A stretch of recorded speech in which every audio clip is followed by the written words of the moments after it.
about to do now is a practice session. And what I'd like you to do is get out a piece of paper and write down what you think I did well, potentially what I need to improve. But I'd also like you to count the number of coaching questions I ask. Now what I'm gonna do, so just so you know I am engaged and I'm not distracted, I'm gonna time the session to be 5 minutes and only 5 minutes. When the 5 minutes ends, I'll just stop at the point where we're at. But I'm also gonna use something called directive coaching. And I'm gonna use directive coaching in a scenario, and Ron's gonna play the role of a customer service rep who has no idea how to diffuse an angry customer. So as we go through this practice session, what I'd like you to do is write down what I did well, potentially what you might suggest I do better, or maybe something that you would do differently. But I'd also like you to count the number of coaching questions that I use. So let's get started. Hi Ron, how are you? I'm good, Tim. Lately, we've been doing a lot of customer surveys, and we've been finding out a lot of our customers have been a little bit upset. And I wanted to kind of get your take on where you think their anger is coming from, or why you think they're angry, or what, more importantly, what we could do about it. You know, what's your first thing that comes to your mind? Well, obviously, the questions we get are all over the board, so Okay. It's hard to tell, it's a specific item. Okay. But I guess the biggest thing, from my personal standpoint would be if I don't have the answer to whatever I called about when I leave the call. Okay. Do you have a process that you use when diffusing an angry customer? Do you use a methodology, a step-by-step methodology with the phrases and things you know what to do? Not real specific, I've got a general idea in my mind of where I want to take things, but I don't have it written out or anything like that. Okay.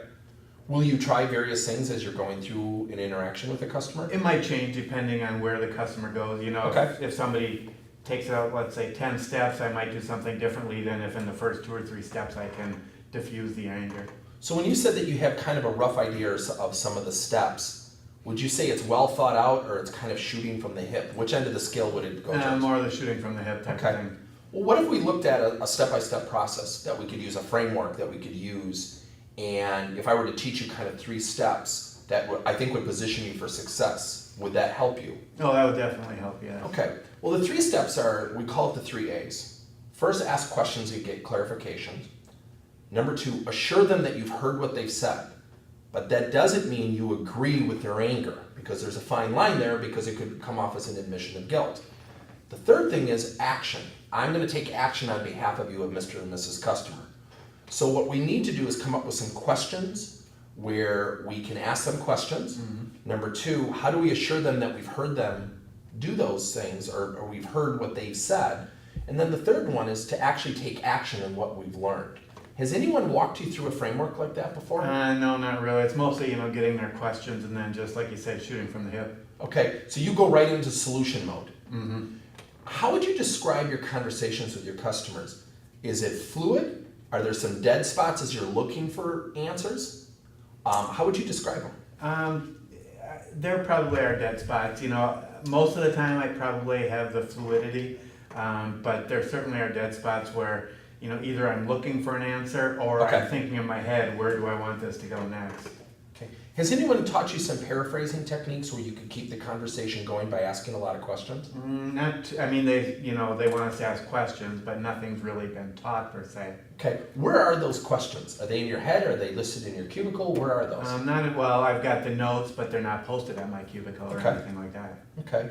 How would you describe your level of comfort when they start asking you questions of where, you're getting agitated, you're getting nervous, because it's kind of going down a path where you just don't have the answers? How are you feeling at that point? Nervous and agitated. Okay. Do you sense anything in the customer? Probably that their anger's rising versus being calm. Okay. And so do you feel like you're kind of at a standstill, like you're kind of in quicksand where you just don't know where to take it and the customer doesn't know where to take it? Yes, they've thrown out everything that they are having issue with. Okay. And I'm not seeming to be able to get them a resolution. Okay. So I think we're both probably flailing at that point. Okay. Let me state back to you what I've heard you say. 1, you don't really have a specific methodology. And I will tell you, Ron, therein lies a huge opportunity to position you to be a lot calmer and have a lot more confidence in dealing with customers. So the whole ask, assure, and take action, what I'd like to do at our next coaching session, I'm going to teach that to you. Okay. And I'm actually going to play the role of customer service rep. You play the role of customer. And then you're actually going to hear me actually go through that. The second thing I'd like to do is once you feel like you have that knowledge down, the ask, the assure, and the taking of the action, you can then start practicing that with me over the course of the next 4 to 8 sessions. Because I think it'll take that time to get your confidence level up. Number 2, what I'd like you to do before next week is come up with 2 or 3 areas outside of that process where you'd like more information, that you think you get some questions that put you in kind of an awkward position. Okay. Does that sound like a good next step? I think it does, yep. Okay, great. Now just so everybody knows, that was 4 minutes and 40 seconds. Write down how many questions I asked. Hopefully I asked a lot, which I think I did. Number 2, you notice I used directive coaching. He doesn't know how to diffuse an angry customer. We can't blame him. We can't get mad at an employee for something they don't know. They just don't know it. Whether they missed it in training, that's our reality. They don't know what to do. So when you coach and demand that we raise our customer satisfaction levels, we're not even at the heart of the issue. He doesn't know how to diffuse an angry customer. So I went into directive coaching, teaching the 3-step process. Then we now have a framework for the next 48 weeks to do what? For him to teach back to me so he demonstrates the knowledge, and then ultimately we can start practicing. Hopefully you noticed something I did. I threw myself on the sword. I'm going to go first as a customer service rep. If you want to get your people engaged, there is never a better way to get your people willing to practice based on you demonstrating a willingness to go first. I hope this helped.